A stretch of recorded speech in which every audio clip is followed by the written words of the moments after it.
Welcome to No More, Risk Better, a CreditSights podcast. Across the global strategy team, we aim to make sense of the macro and the micro, highlighting opportunities and the risks facing the fixed income markets. As the macro makes headlines, we leverage our network of experts across Fitch Solutions to better understand economic trends, rates gyrations, geopolitical events, and how these factors impact corporates. At CreditSights, we understand that credit investing comes down to picking winners to generate alpha and avoiding losers. Our team of over 100 analysts across the US, Europe, and Asia provide unmatched sector expertise and fundamental knowledge. In our weekly podcast, the strategy team offers a look at the conversations we have with our colleagues, including analysts, fellow strategists, economists, and leveraged finance market experts. If you want to know more so that you can risk better, you'll want to give this podcast a listen. Hello, everyone. Welcome back to the CreditSights podcast, No More, Risk Better. This is Winnie Cisar, Global Head of Strategy at CreditSights.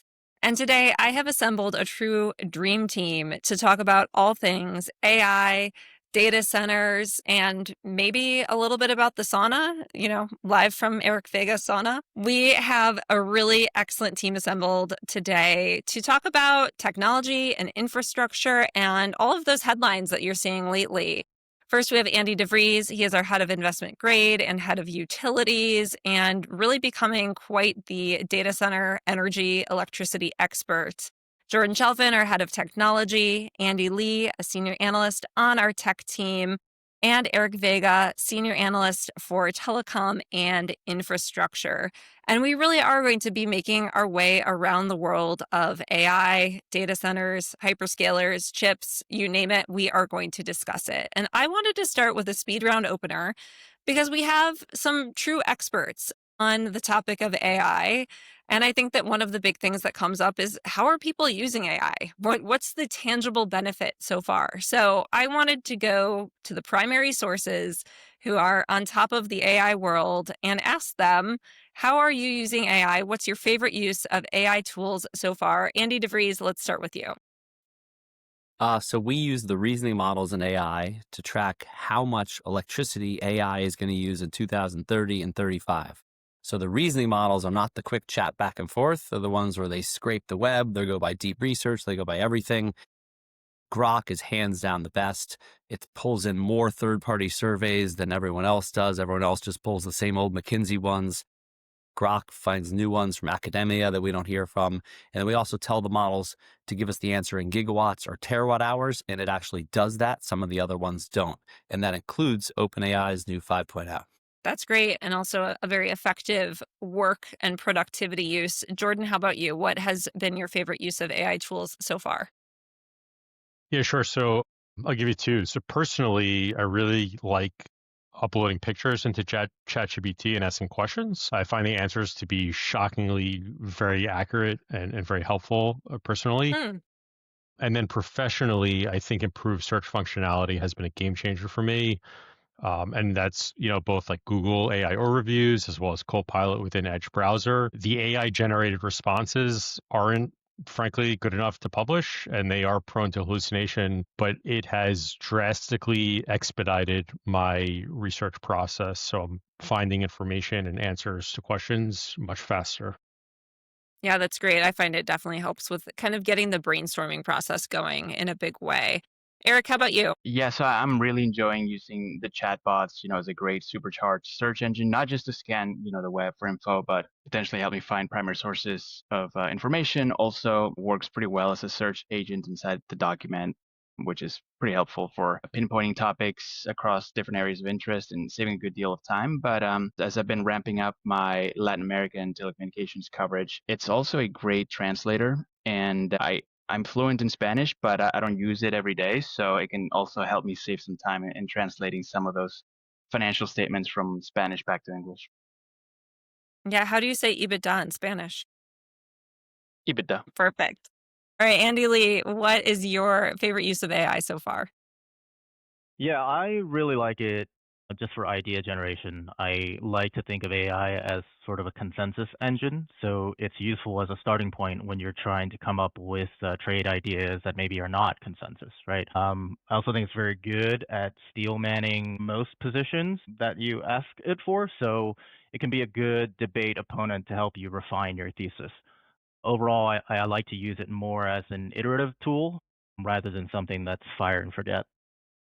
Oh, that's great. I'm going to have to use that for when my husband and I are getting in deep philosophical There you go. debates. He's going to love that. So I recently consulted ChatGPT one dinner time when my 5-year-old, who's turning 6 today, happy birthday, Joe, decided to squirt a bunch of ketchup in his eye and immediately went down because I guess salt and vinegar in your eye does not feel good. So I immediately turned to bestie ChatGPT to ask, how does one remove ketchup from my 5-year-old's eye? And is this permanently going to leave him blind? And it was wildly successful in triaging the situation, walking me through steps for flushing his eye out, giving me tips from a pediatric nurse on how to do it without having him fight back. And it was fortunately a 15 minutes of chaos rather than something that could have lasted much longer. So if you need some quick medical advice, I'm not a doctor, but ChatGPT apparently plays one in my phone, which is super useful. All right, with that behind us, I guess we have to get into the more work-focused stuff. And Jordan, I think that it probably makes the most sense to start with the big guys, the hyperscalers and their hyper spending. You've written a lot of reports lately, especially post-earnings season. The AI arms race is in no danger of slowing down anytime soon. We continue to get growing CapEx guidance. We've all seen headlines about these eye-popping signing bonuses and salaries being offered to top talents. Where do you think we are in the spending cycle? Are there any signs of slowing? Yeah, sure. So on the capital spending front, there are no signs of slowing. Just to provide some context behind this, the top four hyperscalers spent 150 billion in capex in 2023. That increased to 250 billion in 2024, and they're going to spend 380 to 390 billion in 2025. This doesn't even include Oracle, which is seeing the most significant growth, albeit from a smaller base, and it doesn't include some of the smaller like neo cloud companies either. The hyperscalers continue to raise their capex guidance, and the commentary for 2026 indicates that this growth will continue next year. We're still supply constrained in AI infrastructure, so any new capacity that comes online is immediately absorbed by the market and translated into accelerated revenue growth for hyperscalers. If there is a sign that this could break, I would say it's the capital intensity or the capex as a percent of sales. This was nearly 60% of sales for Oracle in the most recent quarter and well above 30% for Meta and Microsoft. However, it's still very much an arms race for technological supremacy. These companies view AI as a once-in-a-lifetime opportunity, and they've found ways to finance this, whether it's free cash flow generation from other businesses, debt issuance, leasing arrangements, joint ventures, or simply renting capacity from other players. Meta, by the way, is doing all of those things, but yeah, it's still very much up and to the right. Yeah, up and to the right for sure. And clearly there's a lot of development and spend coming from big tech, but they're not the only players in town, right? Like who else is building out this data infrastructure, data centers? And then how do we factor this into the kind of broadening compute power equation? Yeah, sure. Definitely new entrants here, and that's pretty common anytime there's a platform change in tech. You know, we've seen that historically in different eras, whether it's mainframes or PCs and servers or cloud and mobile. We're definitely seeing with AI, the major public cloud vendors will continue to be relevant. I would say Oracle is increasing its relevance. They have that Stargate project, which alone will generate over 30 billion in revenue in fiscal 28. There's new entrants across the entire stack in tech, right? So that's data center operators, model builders, GPU as a service providers. and software developers as well. There's a plethora of these like neo cloud type companies. These are pure plays in the GPU as a service space. CoreWeave is the largest and most well-known player, but there's like dozens of smaller players as well.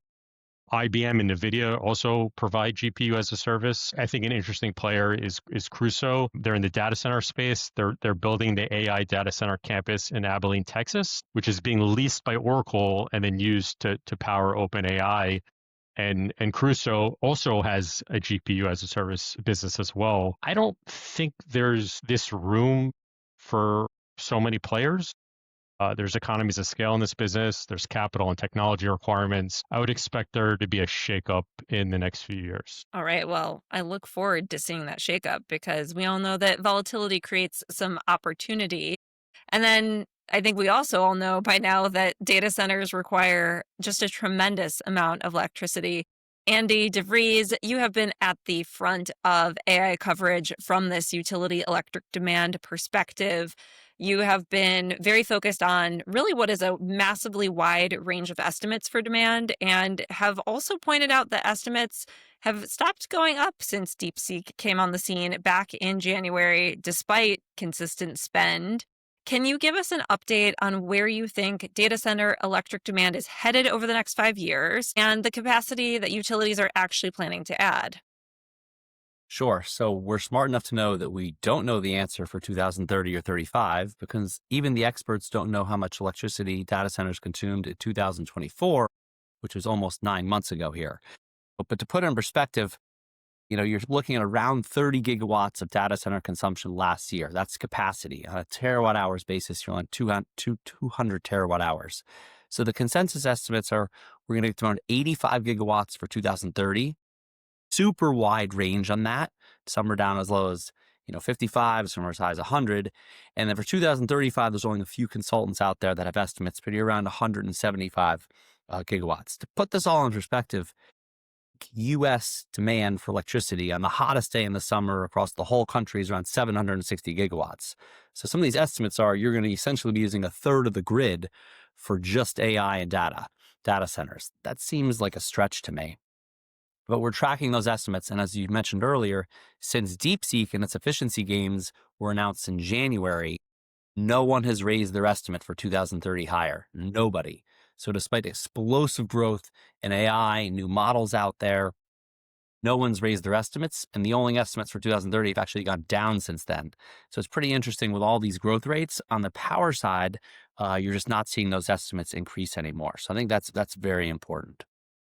Yeah, that does seem massively important. And I just cannot even fathom a third of our grid being used to fuel data centers. Do you think there are some disconnects that we should be keeping in mind? What are the hidden risks there? We hear about the positives of investment in data, AI infrastructure, all of these things, but there must be some risk. So yes, we wrote a report highlighting data center disconnects. That was the title of the report a couple of weeks ago. It was the most read report that week.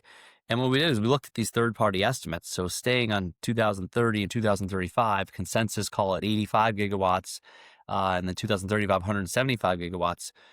2/3 of the utilities that track data center spending, they already say 120 gigawatt backlog now that's contracted and planned, and another 600 potential beyond that. Utilities admit there's some double and triple counting of data centers there. So on that 600, even if third-party estimates double, and again, they've stopped going up since DeepSeek, even if they double, the utilities are planning on building twice as many. They're tracking twice as many. So there's a real risk here. You overbuild these data centers, and that creates risk in the utility and power sector where you've got $700 billion of investment grade debt, another $100 billion or so of high yield debt. Because these data centers get built, the utilities spend the money. To put that in perspective, PPL, rural Pennsylvania, says $100 million connecting a new data center to the grid. Pacific Gas and Electric, twice that. You spend that money, the data center shuts down in 3-4 years, and all of a sudden you've got to recover that spending plus the utilities CapEx on top of it, usually 10% ROE. Then that cost is going to get shifted to residential ratepayers, and that creates all sorts of political risk and then potentially credit risk. So we're tracking that very closely. Luckily, most of the utilities have put in place new rates to protect the residential customers. That's early exit fees, that's money up front, that's minimum volume commitments, things like that. But there are some states like Texas that are just behind the curve in getting these new rates in place. Yeah, I mean, that is absolutely fascinating. It also, Andy, like, does that sound a little inflationary if we're getting new rates in place? Is my utility bill going up? Well, you live in the Carolinas and there's a lot of customer growth there. So your utility bill is going up a little bit. Whereas where I Okay. live in Connecticut and there's no customer growth, my bill is going up a lot. But that's a whole separate issue. Yeah, my husband works for the utility as well, so I figure that when I pay it, I'm just, paying for his salary and pretend like that is a-okay. All right, so Andy Lee, I'd like to bring you into the conversation and just trying to put some context around we have, increased power demand and utility build, and that from a revenue perspective. That is how close are tech utilities, data centers to capturing a solid return on investment? Are you worried about the overbuild angle from trying to really monetize some of AI? Yeah, that's a great question. So first to maybe set some context, NVIDIA is on track to do about 200 billion of revenue this year, and we estimate that's about 7 gigawatts worth of GPU shipments, and that's globally. And if you add up all the consensus sales estimates through 2030, which are, by the way, all up and to the right, that still only accounts for maybe, let's call it 60 gigawatts total. So, yeah, perhaps some caution on the potential overbuild is warranted. And I think more generally, it's clear that AI is transformative technology, and often that requires a front-loaded capital investment cycle, right? And that's what we've seen for the last 2 years. There are currently signs that inference demand is starting to accelerate, which of course translates to revenue dollars for the hyperscalers. But in terms of the pace of monetization relative to the size of investment that's already taken place and continuing, I'd say we're still in very early stages of those two reconciling, right? So ultimate ROI is still very much an open question. I do tend to worry about overbuild just because I'm a firm believer that technology is this secular disinflationary force. And we've seen CapEx booms and busts in the past, right? We've seen fiber build out in the late 90s, the railroads in the latter half of the 19th century. Those were also transformative with respect to communications, logistics. But those industries had to endure years and decades of underutilization after the initial boom phase. I think what's especially tricky about AI, which is really about information or knowledge generation, is that it's not as clearly tied to the physical world as maybe railroads or fiber. So it's just harder to model, right? It's harder to account for how algorithmic improvements might drastically reduce the physical inputs required compared to what we're seeing today. And it's also harder to predict what sort of broad productivity uplift it could bring to the economy in the longer term. Yeah, I mean, you bring up so many interesting points that cycle of creative destruction, which is really what a lot of American capitalism has been built on, is really powerful in a lot of ways, but it does lead to some setbacks and pain, especially when you see overbuild of capacity. So, Erick, on the data center side, you really cover that data center infrastructure angle really closely. And you've seen a lot of companies under your coverage, not surprising, significantly increasing demand forecasts. Can you give an overview of what you're seeing from demand growth perspectives? Do you think that the aggressive increase in demand expectations is realistic, or are you too a little bit concerned about overbuild? Yeah, I think that that's an important question. And I think if you look back a few years ago to the onset of the pandemic, I think, demand for data center capacity began to experience a pretty sizable boost. Important drivers being the explosive growth in cloud-based applications, then magnified by the adoption of more remote working arrangements. And then the digitization trends continue. Internet traffic has grown at a CAGR of over 30% from 2020 to 2024, now surpassing 6 petabits per second. So all of these have been important drivers of capacity growth before we even really get into AI. And all of these trends are pushing companies to ramp up their infrastructure plans quite aggressively. And now AI has added fuel to the fire. It's resulted in an unprecedented surge in demand forecasts across the industry, like we just mentioned.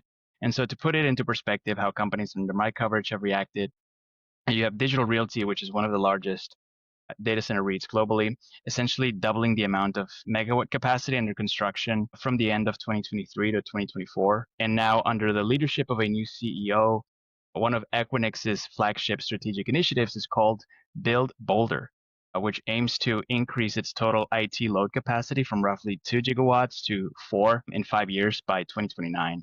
And so this is being done in order to capture future demand expectations around AI infrastructure, where Equinix forecasts the total addressable market size to grow by about 2.5 times to nearly $100 billion by 2029, of which 70% they expect will be weighted towards AI inference. Now, is this aggressive increase in demand expectations realistic?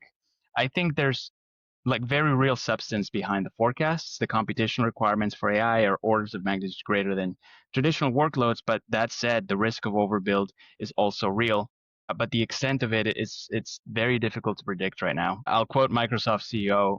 I think earlier this year, he said that he expects there to be an overbuild, and they would expect to take advantage of that to lease cheaper capacity in 2027, 2028. And so the amount of capital being deployed right now, I think, is unprecedented. Equinix essentially is aiming to build as much IT load capacity in 5 years as they built in the previous 20 years. And so there's billions of dollars being committed to new facilities before customers have even signed contracts in some cases. So I do fear that build it and they will come approach, which has historically been risky across the communications landscape. Thinking back to the overbuild of fiber networks at the turn of the century, like Andy Lee mentioned, which led to a severe overcapacity coinciding with the dot-com bubble. But what's different this time is I think, the scale of the power requirements for AI workloads. So securing power capacity has become the primary constraint for data center capacity growth rather than capital or customer demand, at least for now. So ultimately, I would personally bifurcate the overbuild risks between high concentration markets and newer emerging markets that lack a robust data center ecosystem. I think that the emerging markets located farther away from compute demand are at greater risk of overcapacity, but down the line. And I think ultimately some lessons could be learned from China's full court press to rapidly grow their data center capacity. They had this state-led infrastructure development plan that they launched in 2022 called Eastern Data, Western Computing. And it was predicated on building up data center capacity in the less populated regions in the West that have better access to cheap energy. By this year, vacancies have remained high. I think Reuters reported that utilization rates in many of these facilities stood at just 20 or 30%, which is because users still prefer to take up capacity closer to population centers where the compute demand remains concentrated to this day. Yeah, I mean, I feel like we've heard a lot about China infrastructure overbuild and ghost cities previously, and this is another kind of example, and hopefully a lesson to be learned from that. A lot of lessons also happening, I think, in the chips side of things lately. So, Andy Lee, on chips and semis, we've seen so many headlines around. We have tariffs on semis, the US government taking a stake in Intel. What are you watching on the chip side of things, and what should we be really focused on? Yeah, sure. So the chip sector has become very geopolitically relevant in recent years, and a lot of that has to do with the transformative potential of AI. So I think the concern is mainly on two fronts. One is the U.S. leads in AI chip design, thanks to NVIDIA mostly, and to a lesser extent the rest of the fabless industry. But chip manufacturing has been largely outsourced to Taiwan over the last 10 to 15 years. And what the current administration is trying to do through some pretty, unconventional policies is two things. Number one is to restrict the outflow of AI enabling technologies to competing powers, right? So that's why we've seen tighter export controls overall. We've seen a 15% export tax slapped on to NVIDIA and AMD's prior generation chips going to China. And number two, what they're trying to do is to subsidize the build out of a more or less self-contained advanced manufacturing ecosystem in the US. And so that's what the Intel equity stake is about. That's also what the deal with TSMC for an expanded Arizona project. That's what that was about.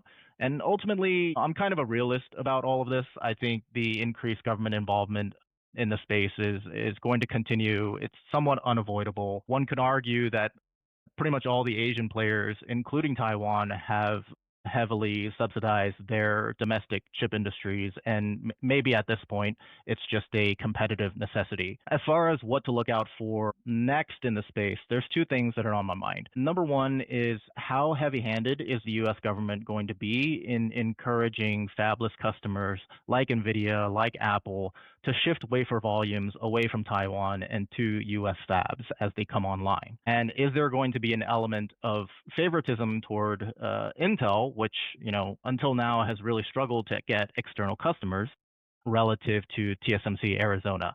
I think it would be less disruptive for most of the fabless vendors to preferentially use TSMC Arizona for their US manufacturing. So we'll get to see if that's good enough in the eyes of the administration.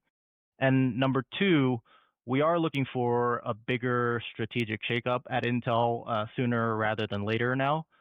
One of the more under-discussed aspects of the new Intel deal is that it waived a bunch of clawback provisions from the original CHIPS Act subsidies that made it more difficult for Intel to engage in asset sales and kind of lock them into a fab build-out schedule, regardless of whether there was customer interest or not.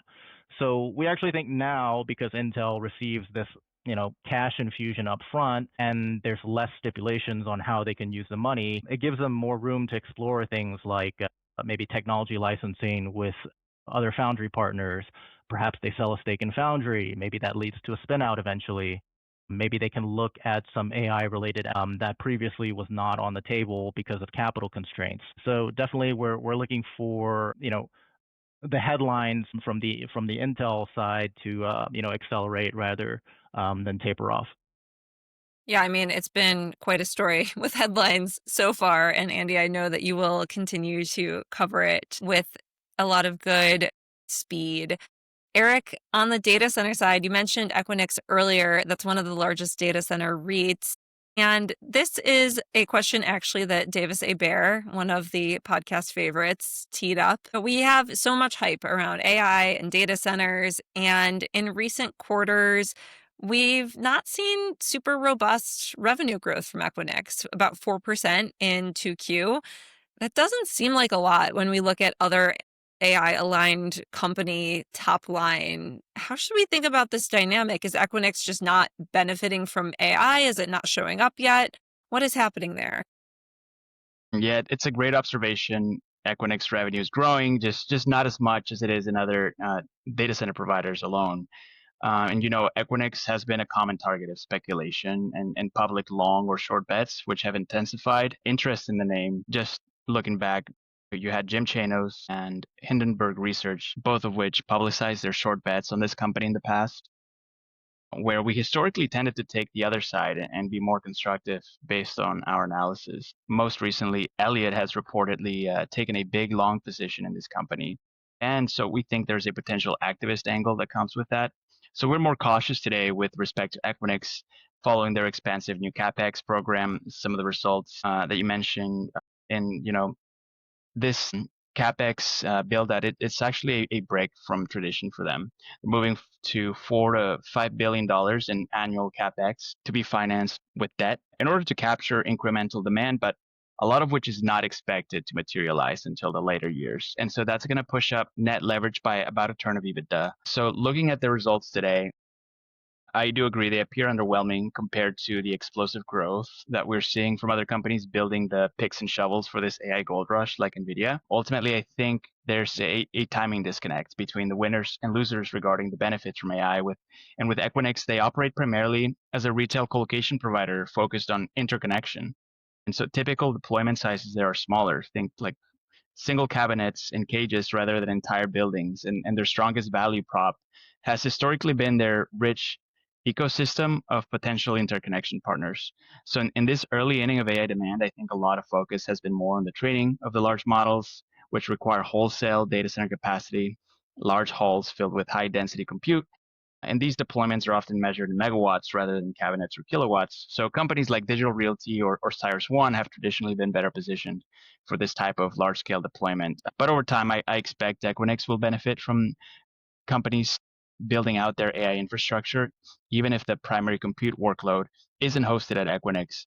Organizations need low latency connections between their AI systems and their different data sources or public cloud providers, and ultimately the end user. So I think data center companies stand to benefit from incremental AI related demand, but at varying points in time. You have other providers like Digital Realty, which have been seeing early stages of AI demand in its bookings and for wholesale capacity, which have been robust in recent quarters. Earlier this year, actually, their CEO said that demand for large AI-oriented capacity blocks remained pretty strong, with about half of their bookings there weighted to AI.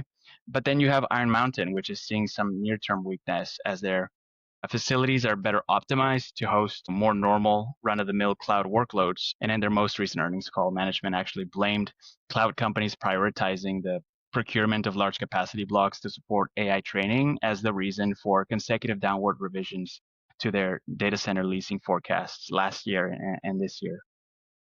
There's a lot of great stuff in there, but I did hear you mention capital spending and some plans there. Is this all coming to the bond market? Should we be preparing for a deluge of new issue related to these aggressive capital spending plans, or are companies pursuing creative financing? Yeah, I think you name it. It's really a mix of debt, equity, or free cash flow generated by other business lines, at least for companies under my coverage. So it really depends. Debt, however, remains an important source of funding for some more than for others. For instance, Equinix plans to borrow $8 billion of incremental debt to fund their development plans over the next 5 years. They already have about $8 billion of bonds maturing over the same period. So we expect to see a combined total of $16 billion of new issuance there from Equinix over the next 5 years, compared to a total debt balance of $20 billion as of the second quarter. So that's pretty substantial.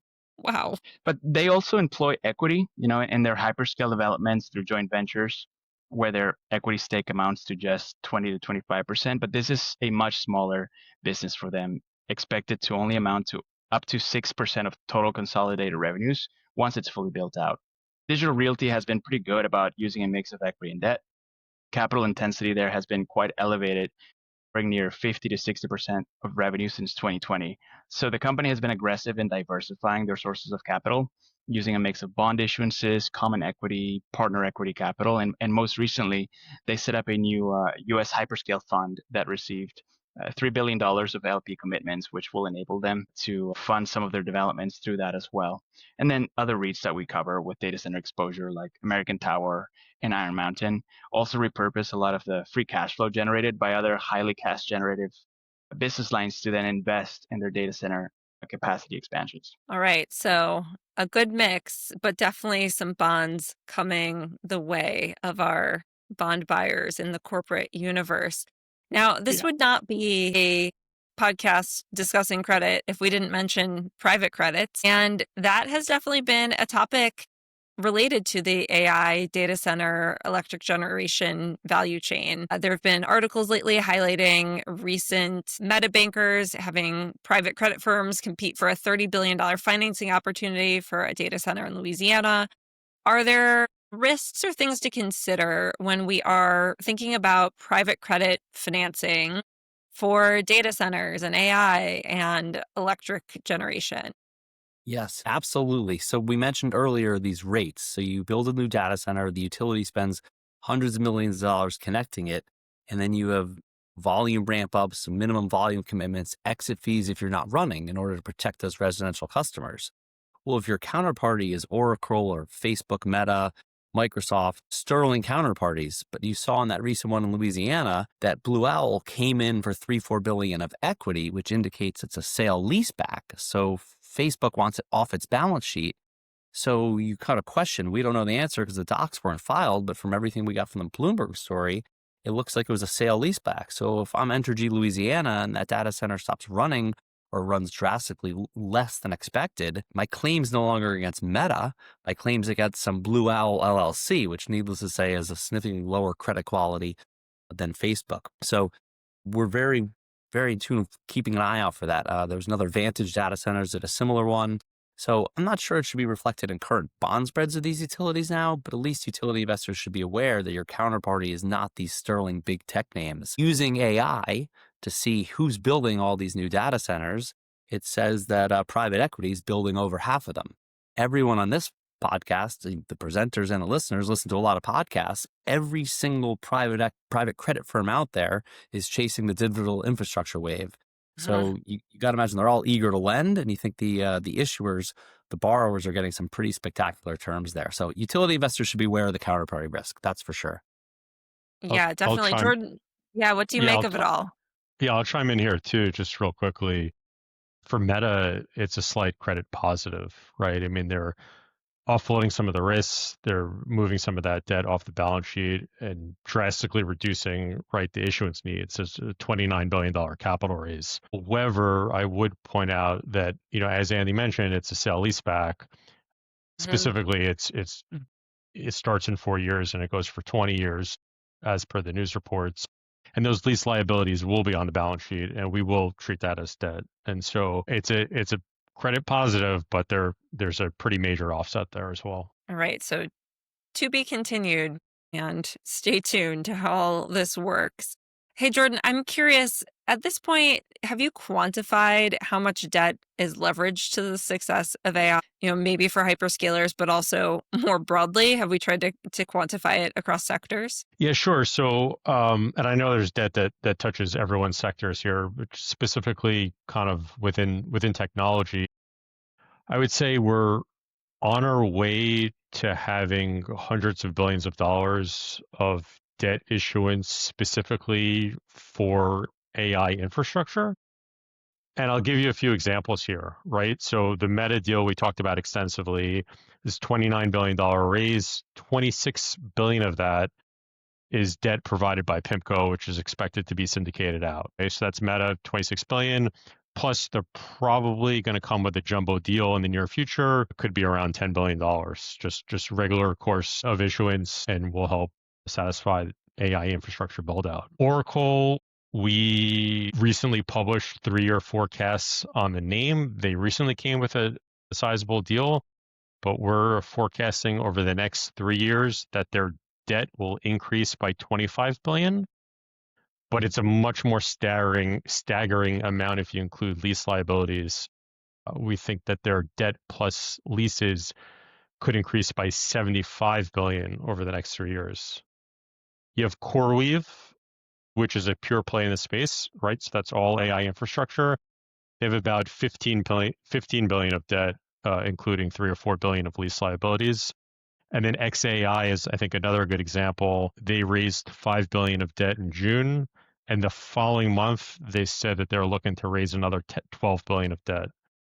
And so you add all these up, you're kind of way past 100 billion, and there's plenty of other debt to support AI infrastructure as well outside of these examples. And then, like I mentioned, in the broader space, whether it's kind of utilities or chips or, Erick's coverage with the data center operators, the figure goes significantly higher from there. Yeah, the limit does not exist, apparently. Erick, on the data center side, when we are building data centers, I know that from a construction perspective, there's jobs there. But once a data center is up and running, is that a job creator? I think it's definitely a boost to the labor market. The construction is very big, forecast to data center developments that we have here in the US. While it's being built, you have all of these construction jobs that need to be taken, also putting pressure from other industries like in manufacturing. But then once that data center is built, you still need, trade labor, HVAC, electricians to help maintain those data centers. But then you also need engineers and highly skilled labor. And so, you have all of these data centers, coming up in different regions of the U.S. These primary markets that are seeing the biggest portion or allocation of data center developments are likely going to see a significant boost to the demand for labor that can help maintain those facilities. Yeah, it'll be interesting to see how the labor market evolves with AI and data centers, because I know that we had a lot of companies actually reporting on earnings, some AI related impacts on hiring, saying that we maybe don't need as many kind of entry level jobs. I know that the software side of things, there's been a big focus on AI kind of unseating entry level software developers. I'd be curious, do any of you have kind of a high conviction view on an outlook for AI related impact on the labor market? Are we there? Are we seeing the effect already? Or is this going to be a slowly melting ice cube that just kind of takes a long time to play through? I know the utilities are saying it's tough to find this sort of skilled labor, and it's just impossible to find an electrician to work on these data centers in the deep south. Kind of reminds me of a couple of years ago with these LNG terminals. You're hiring 10,000 employees at a time. It's there's just not enough people that have been to that trade school to do that stuff. So I think it's a big boost. Apollo has the widely cited stat that data centers and data center construction added 1 percentage point to GDP growth in the first quarter. So certainly some good tailwinds for the economy in the near term. I would say, I wouldn't say necessarily high conviction, but I'm a bit concerned about the labor market. I think you have AI automating a lot of jobs. I mean, we certainly see that, like you mentioned, with software developers. Coding agents was like one of the first primary use cases. There is, you mentioned earlier, like the hundreds of millions of dollars of signing bonuses that Meta's paying, right, for top talent. So I think that's still there, but that doesn't really provide a boost for the labor market. And I'm concerned whether it's, content creation, call center agents, software developers. There's lots of these like sort of white collar type jobs that are at risk of being automated. And I think what ultimately happens is enterprises will spend more money and continue to spend more on global IT, and they're going to, cut back in other areas, specifically in labor, unfortunately. I'm glad that I didn't hear you say credit strategist on that list of white collar jobs that are going to quickly be unseated, because I do live in constant state of fear around that one.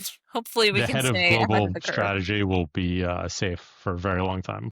I am glad to hear that. And I guess given that I live in the South, I will be encouraging my children to pursue careers in the electrical trade to meet some of the data center and AI fueled demand. My last kind of AI related question is, what's the weak link? If we're thinking about the AI value chain, it has truly touched so many parts of the US and global economy. And there are so many stats around, AI value chain is really the only thing that's growing right now.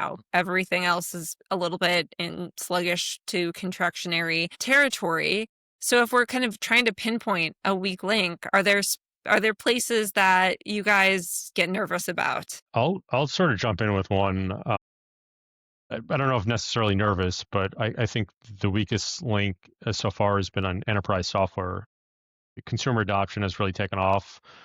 And we've seen sort of that like general purpose use cases for the enterprise. But, for enterprise software providers specifically, including like cloud type names like a Salesforce or even like an Adobe, we haven't really seen the revenue acceleration yet. We haven't seen meaningful AI revenue. We've seen some of the strategy shift right from co-pilots to agents. So we're at the really kind of early stages of agentic AI. And I think that's going to be really needed to keep this cycle going, but promises to kind of bring more revenue in and kind of get that ROI equation going in the right direction to justify all the training costs. I don't think we're going to kind of get there just on subscriptions and like API calls. I think we really need the agents to take off and provide a value add for customers, right? Taking the LLM, having like customer specific information and providing a value add service or completing tasks autonomously. And so I think that's sort of been the weakest link so far. It's also one of the biggest opportunities. So we're kind of, I think it'll be very telling over the next like 6 to 12 months, how that revenue ramps and how successful that part of the business is. Yeah, that's super helpful. Anyone else have a weak link you want to throw out before we wrap it up? Am I the weak link? I just wanted to highlight something that we've written about and we've talked about in the past is there's new entrants because there's so much capital chasing this AI trend and some of my discussions at industry conferences, one thing that people there have in the back of their minds is you have these new data center operators with very little industry experience going after speculative developments, maybe on aggressive terms, perhaps on leases. So I think if they were to achieve a critical mass in terms of market share, that could probably weigh on leasing prices, perhaps vacancies. I think in some cases, they're waiting out on some mandates and already taking business from more established data center companies. And so more aggressive terms could have more wide-reaching effects throughout the industry. So that's something to watch, in my opinion. Yeah, that's super helpful. Okay, last question from me, another speed round. I know that we're all thinking big picture, what's happening in 2030, 2035, but let's think about the next 12 to 18 months. Where do you think AI will have the biggest economic impact over that kind of shorter term time frame? Andy DeVries, I'll start with you. There's a lot of obvious answers for that, sort of back office of Wall Street banks and college grads, whatever. I think the biggest impact is going to be on identity theft because AI is just going to be able to rip off all 5 of our faces and all 5 of our voices and recreate us. And I think there's going to be a whole booming industry for, the LifeLocks of the world. And I think that's the one that no one really talks about is identity theft and protecting against it. Wow, really starting it on a nefarious tone. I love that for us. Jordan, how about you? I want to point out that LifeLock is owned by Gen Digital, which is a double B high yield credit that we cover, FYI. If anyone actually wants to execute on that, on Andy's trade idea, I think that, I think risks to the labor market as well. And I also think the use case that is ripe for disruption is probably the call center agents. The experience is so incredibly frustrating being on hold and trying to get through all the prompts. And just imagine how much better it will be once you have a powerful AI model that can understand and speak in natural language and also have all of your data available as well and just provide you with like a bespoke, contextually relevant response. And so I think that we've seen a lot of innovation in other areas, like chatbots and coding agents, improved search, recommendation algorithms, content creation. I really think that call centers is we're going to see a lot of innovation there and a much better customer experience, but also unfortunately less call center agent jobs needed as well. Well, shout out to my mom, who's an avid listener to the podcast and hates the call center experience. She will be really happy to hear that, Jordan. Erick, what do you think? Where are we going to see the most AI transformation in the near term? Well, I think first to echo what Jordan was saying, the home security company, which is one of the credits that I cover, they now handle I think over 90% of their customer service chats with AI agents, and they're introducing AI voice agents to then handle the remaining voice calls as well. And those are being received pretty well, actually, having a positive impact to the customer experience.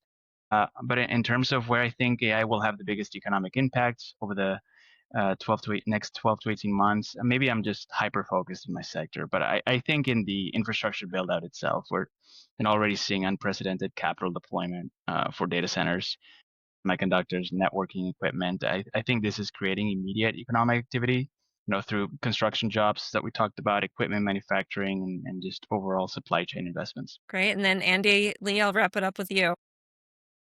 Yeah, just echoing what everybody else has already said. I think even in the near term, we'll see some incremental downward pressure on labor demand, especially for knowledge workers, close to entry level, a couple years out of college, et cetera. I'm also sympathetic to the view that that'll probably be offset by some strength in the trades and things like that until they roll out the robots. But I think that's some